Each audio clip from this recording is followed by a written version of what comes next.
राम राम मेरे सभी राजपूत भाइयों को। आज की हमारी वीडियो है सच्चा राजपूत। और आज की वीडियो मैं कहानी के रूप में आपको सुनाना चाहूँगा। एक राजा हुआ करते थे, राजपूत राजा। उनके अंडर में 3 गांव आते थे राजपूत राजा के। और वो एक दिन अपना भेष बदलकर एक गांव में पहुंचते हैं। उस गांव के जितने भी लोग हैं, रहने वाली जो जनता है वहाँ की, अपने नाम के आगे सिंह लगाती थी। तो राजा भेष बदल कर जाते हैं और एक गेट के आगे जाकर बैठ जाते हैं। तखत डला होता है, वहाँ जाकर बैठ जाते हैं राजा। वहाँ बैठकर जो घर की मर्द लोग होते हैं वो तो काम पर गए होते हैं। कोई किसानी करने गया खेत पर, कोई कहीं गया है। घर में सिर्फ औरतें थी। तो जो घर की बूढ़ी औरतें थी वो पर्दे में आई, झाँक कर अंदर चली गई। किसी ने पानी के लिए नहीं पूछा राजा साहब से। दोपहर को घर के मर्द आए। उन्होंने घर वाले से पूछा कि ये कौन है। उन्होंने पूछा आप खुद ही पूछ लो, हमने तो पूछा नहीं कुछ। तो उन्होंने जाकर उनसे पूछा कि आप कौन हो। तो उन दोनों की जो आपस में बात हुई, राजा साहब की और मर्दों की, तो उनमें आपस में पहचान नहीं हो पाई। पहचान नहीं पाए वो। उन्होंने कुछ नहीं कहा मर्दों ने। वो अपने घर में गए और खाना खाने लग गए। राजा साहब वहाँ से उठकर अपने दरबार चले गए। उन्होंने अपना भेष बदल रखा था। फिर अगले दिन वो एक और गांव में गए। उस गांव के लोग भी अपने नाम के आगे सिंह लगाया करते थे। वहाँ जाकर भी उन्होंने ऐसे ही करा। एक गेट के सामने जाकर बैठ गए। तखत डला हुआ था, वहीं जाकर बैठ गए। वहाँ भी घर पर कोई मर्द नहीं था। सब अपने काम से गए थे, कोई खेती करने, कोई कहीं गया था। तो घर की एक बूढ़ी औरत बाहर निकली और राजा साहब को लकड़ी के तखत पर बैठा देखा तो उन्होंने दड़ी बिछा दी। और एक बच्चा निकला। वो एक प्लेट में मिठाई वगैरह लाया और राजा साहब के सामने रख दी और सिर झुकाकर सामने खड़ा हो गया। राजा साहब ने मिठाई खाई और वो आराम करने लगे। दोपहर हुई। दोपहर के बाद घर के मर्द आए। घर के मर्दों ने आके देखा, तुरंत वो नाराज़ हुए। उन्होंने अंदर जाके औरतों से कहा कि ये दड़ी क्यों बिछाई है, कोई गद्दा नहीं है क्या घर में, गद्दा डालो। तो वो फटाफट भागी आई। उन्होंने गद्दा डाला। बाद में मर्दों ने राजा साहब से खाने के लिए पूछा। राजा साहब ने साथ में खाना किया उनके। और राजा साहब को भूख तो थी नहीं, लेकिन फिर भी वो ऐसे ही खाने लगे। और सबसे लास्ट में हाथ धोए उन्होंने। बाद में उन्होंने पूछा कि आप कौन हो और किस लिए आए हो। तो राजा साहब ने कहा, अपने आप को गुप्त रखा उन्होंने, अपने आप को नहीं बताया। तो उन्होंने ऐसे बता दिया कि मैं अपनी लड़की के लिए रिश्ता देखने के लिए आया हूँ, और जब मुझे कोई अच्छा लड़का मिल जाएगा तो मैं आपसे दोबारा मिलूँगा। और वो ऐसा कहकर वहाँ से चले गए। अपने दरबार पहुँचे।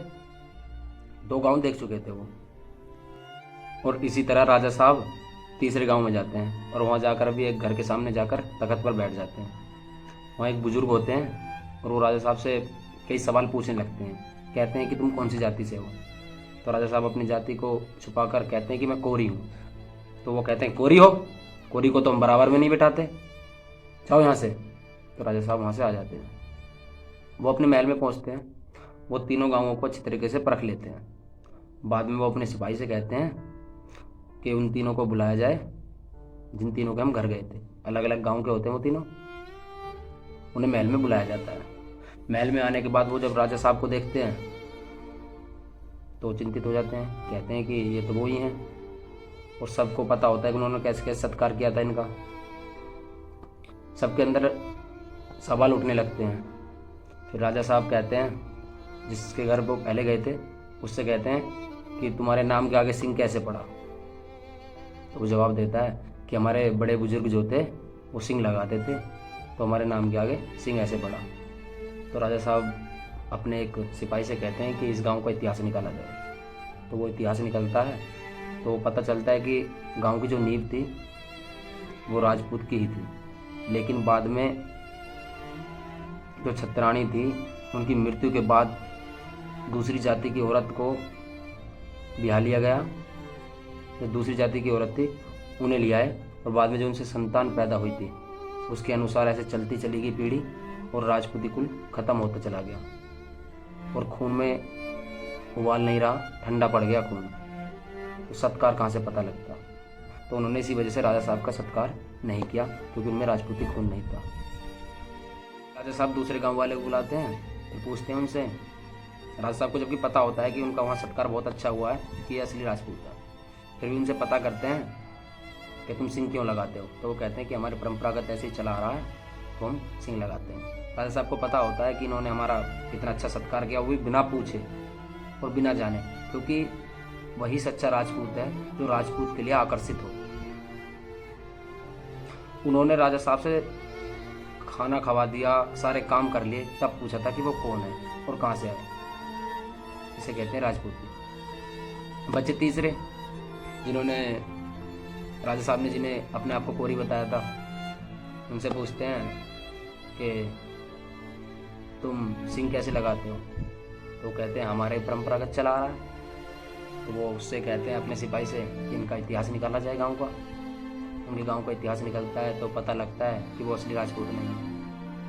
वो अपनी जाति बताने से पहले किसी और से पूछ लेते हैं कि तुम कौन सी जाति से हो, और अपने आप को राजपूत ही बताते हैं बस। तो ये है दिखावा। राजपूत की पहचान उसके आकर्षित होने से पता लग जाती है। अपना खून अपने खून की तरफ जाता है।